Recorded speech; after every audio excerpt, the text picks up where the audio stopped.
Hello friends, आज की इस वीडियो में साइंस के टॉप 25 क्वेश्चंस करने वाले हैं जो कि रेलवे एवं ग्रुप डी में प्रीवियस ईयर में पूछे गए क्वेश्चन है। शुरू करते हैं फर्स्ट क्वेश्चन से। अवसरंगे तरंगों की आवृत्ति कितनी होती है? फ्रेंड्स, जो अवसरंगे तरंगे होते हैं उनकी आवृत्ति कितनी होती है? इसका आंसर हो जाएगा 20 हर्ट्ज से कम। इसका राइट आंसर क्या होगा? 20 हर्ट्ज से कम हो जाएगा। नेक्स्ट क्वेश्चन है, पराश्रव्य तरंगों को किसने सीटी बजाकर उत्पन्न किया था? इंपॉर्टेंट क्वेश्चन है फ्रेंड्स। जो पराश्रव्य तरंगे होती हैं उसको किसने सीटी बजाकर उत्पन्न किया था सर्वप्रथम? तो इसका आंसर हो जाएगा गाल्टन ने। जो गाल्टन नामक साइंटिस्ट थे उन्होंने सर्वप्रथम 1809 में, कब 1809 में सीटी बजाकर उत्पन्न किया था। फ्रेंड्स, पराश्रव्य तरंगों की आवृत्ति कितनी होती है ये आपको याद रखना है। 20,000 हर्ट्ज से अधिक वाली आवृत्ति पराश्रव्य होती है। नेक्स्ट क्वेश्चन है, किसी ध्वनि स्रोत की आवृत्ति में होने वाले उतार चढ़ाव को क्या कहते हैं? फ्रेंड्स, जो कोई ध्वनि होती है तो उसमें उतार चढ़ाव होता है, कभी आवाज कम होती है कभी ज्यादा होती है, किसके कारण होती है?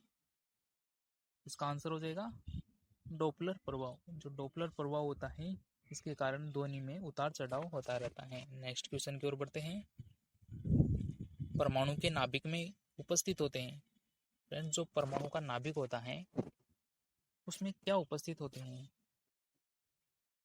इसका आंसर हो जाएगा प्रोटॉन और न्यूट्रॉन, ये उपस्थित रहते हैं। जैसे ये परमाणु है, इसका नाभिक क्या हो जाएगा? ये हो जाएगा, और इसमें P+ एवं N0। N क्या होता है? 0 होता है, यानी कि उदासीन होता है न्यूट्रॉन, ये आपको याद रखना है। ये दोनों नाभिक में उपस्थित होते हैं। और इलेक्ट्रॉन क्या होते हैं? परमाणु की कक्षाओं में चक्कर लगाते हैं, ये आपको याद रखना है। नेक्स्ट क्वेश्चन है, मानव त्वचा का अध्ययन करने वाली विज्ञान की शाखा क्या कहलाती है? नेक्स्ट क्वेश्चन पूछा गया है कि जो मानव त्वचा होती है उसका अध्ययन करने वाली विज्ञान की कौन सी शाखा है? इसका आंसर हो जाएगा डर्मेटोलॉजी। डर्मेटोलॉजी में त्वचा से संबंधित अध्ययन किया जाता है। नेक्स्ट क्वेश्चन है,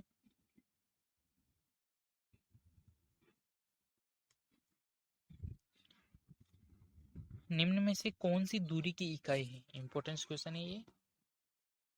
निम्न में से कौन सी दूरी की इकाई है? तो वो हो जाएगा प्रकाश वर्ष।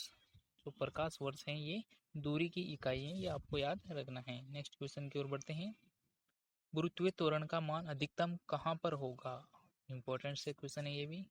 गुरुत्वीय त्वरण यानी कि जी क्या होता है? जी से रिप्रेजेंट करते हैं गुरुत्वीय त्वरण को।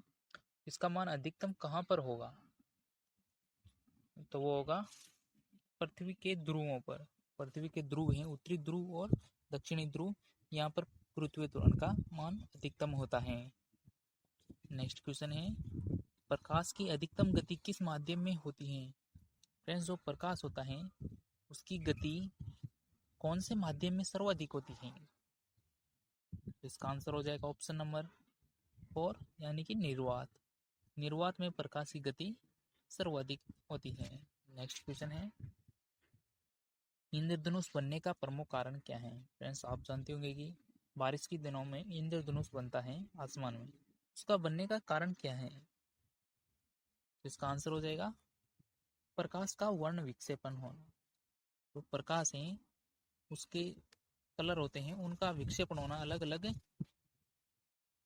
रंगों में डिवाइड हो जाना, ये इंद्रधनुष बनने का प्रमुख कारण होता है। नेक्स्ट क्वेश्चन है, हीरे के चमकने का प्रमुख कारण क्या है? फ्रेंड्स, जो हीरा होता है वो किस कारण से चमकता है? तो वो होता है पूर्ण आंतरिक परावर्तन के कारण। हीरा क्या होता है? पूर्ण आंतरिक परावर्तन की क्रिया के कारण चमकता है। नेक्स्ट क्वेश्चन है, सरल सूक्ष्मदर्शी में प्रतिबिंब बनता है। जो सरल सूक्ष्मदर्शी होता है उसमें प्रतिबिंब किस प्रकार का बनता है? तो वो बनता है काल्पनिक और सीधा। क्या होता है? काल्पनिक और सीधा प्रकार का बनता है सरल सूक्ष्मदर्शी में प्रतिबिंब। नेक्स्ट क्वेश्चन है, किसी रोगी को दूरदृष्टि दोष है तो उसे चश्मा किस प्रकार का लगाया जाएगा। इंपॉर्टेंट क्वेश्चन है। अगर कोई मरीज है उसके दूरदृष्टि दोष है तो उसे किस प्रकार का चश्मा लगाया जाएगा। इंपॉर्टेंट क्वेश्चन है, काफी बार एग्जाम्स में पूछा गया क्वेश्चन से। तो उसके लगाया जाएगा उत्तल लेंस का। जो उत्तल लेंस है उसके दूरदृष्टि दोष को दूर करने के लिए उत्तल लेंस लगाया जाएगा। नेक्स्ट क्वेश्चन है, सूर्य की किरण को फोकसित करने के लिए उपयोग में लाएंगे। तो सूर्य की किरणें हैं उनको फोकसित करने के लिए कौन से दर्पण यूज में लिए जाएंगे। वो लिए जाएंगे उत्तल दर्पण। ये आपको याद रखना है, उत्तल दर्पण यूज में लिए जाते हैं। नेक्स्ट क्वेश्चन की ओर बढ़ते हैं। आणविक गति में उत्पन्न ऊर्जा किस रूप में प्रकट होती है। जो आणविक गति होती है, मोलिकुलर मोशन होता है, तो उसमें ऊर्जा किस रूप में प्रकट होती है। उसमें होती है विद्युत ऊर्जा। क्या होती है, विद्युत ऊर्जा उत्पन्न होती है। नेक्स्ट क्वेश्चन है, चंद्र ग्रहण होने का प्रमुख कारण क्या है। जो चंद्र ग्रहण होता है वो किस कारण से होता है। तो होता है सूर्य का पृथ्वी और चंद्रमा के बीच आ जाना। इसका कारण क्या है, सूर्य है वो पृथ्वी और चंद्रमा के जो अर्थ हैं और मून है, और यहाँ पर क्या हो जाएगा, सन हो जाएगा। तो सूर्य पृथ्वी और चंद्रमा के बीच आता है तो चंद्र ग्रहण होता है। नेक्स्ट क्वेश्चन है, रक्त तंत्र का अभिभावक किसे कहते हैं। इंपॉर्टेंट क्वेश्चन है। जो ब्लड सिस्टम होता है उसका अभिभावक किसे कहते हैं, उसका पेरेंट्स किसे कहा जाता है। तो हो जाएगा श्वेत रक्त कणिका यानी कि WBC। WBC को रक्त तंत्र का अभिभावक कहा जाता है। का कारण क्या है, तो ये क्या है, तो एंटीबॉडी प्रकट करती है शरीर में, एंटीबॉडी का कार्य करती है WBC। नेक्स्ट क्वेश्चन, प्याज व लहसुन में गंध का प्रमुख कारण क्या है। इंपॉर्टेंट क्वेश्चन है फ्रेंड। जानते होंगे कि प्याज होता है तो उसमें गंध का प्रमुख कारण क्या होता है, वो होता है पोटेशियम। उसमें पोटेशियम तत्व पाया जाता है, इस कारण वो गंध युक्त होता है प्याज और लहसुन। नेक्स्ट क्वेश्चन है, निम्नलिखित में से कृत्रिम रेशा है। तो ये रेशे होते हैं बहुलक के बने होते हैं, ये कौन सा कृत्रिम है, कृत्रिम युक्त है। तो वो हो जाएगा रेयन। क्या हो जाएगा, रेयन कृत्रिम युक्त रेशा है। नेक्स्ट क्वेश्चन है, तंबाकू में पाया जाने वाला विषैला रसायन है। जो तंबाकू होता है उसमें कौन सा विषैला रसायन पाया जाता है। इंपॉर्टेंट क्वेश्चन है। तो होता है निकोटीन। क्या हो जाएगा इसका आंसर, निकोटीन रसायन पाया जाता है। नेक्स्ट क्वेश्चन की ओर बढ़ते हैं। मछलियों के यकृत के तेल में कौन सी विटामिन की बहुलता होती है। इंपॉर्टेंट क्वेश्चन है फ्रेंड्स। जो मछलियों के लीवर होते हैं उसमें कौन सा विटामिन सर्वाधिक रूप में पाया जाता है। तो पाया जाता है विटामिन ए। इसका आंसर हो जाएगा विटामिन ए। आपको याद रखना है, इंपॉर्टेंट क्वेश्चन है। नेक्स्ट क्वेश्चन, कौन सा विटामिन गर्म करने पर नष्ट हो जाता है।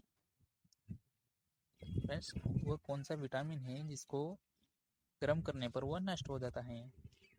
इसका आंसर हो जाएगा ऑप्शन नंबर सी, यानी कि विटामिन सी इसका राइट आंसर होगा। इसको गर्म करने पर ये नष्ट हो जाता है। और विटामिन सी का रासायनिक नाम क्या होगा, तो हो जाएगा एस्कोर्बिक एसिड, यानी कि एस्कोर्बिक अम्ल। विटामिन सी की कमी से होने वाला रोग कौन सा है, तो हो जाएगा स्कर्वी रोग।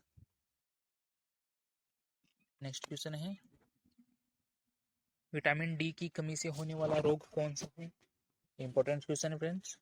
तो विटामिन डी होता है, उसकी कमी से कौन सा रोग होता है, तो हो जाएगा रिकेट्स। नेक्स्ट क्वेश्चन है, विटामिन ए एवं बी के आविष्कारक कौन थे। तो विटामिन ए और विटामिन बी है, इसका आविष्कार किसने किया था, तो वो किया था मैकुलन ने। तो मैकुलन साइंटिस्ट है, उन्होंने ए और बी का आविष्कार किया था। नेक्स्ट क्वेश्चन है विटामिन पी का रासायनिक नाम क्या है। इंपॉर्टेंट क्वेश्चन है फ्रेंड्स।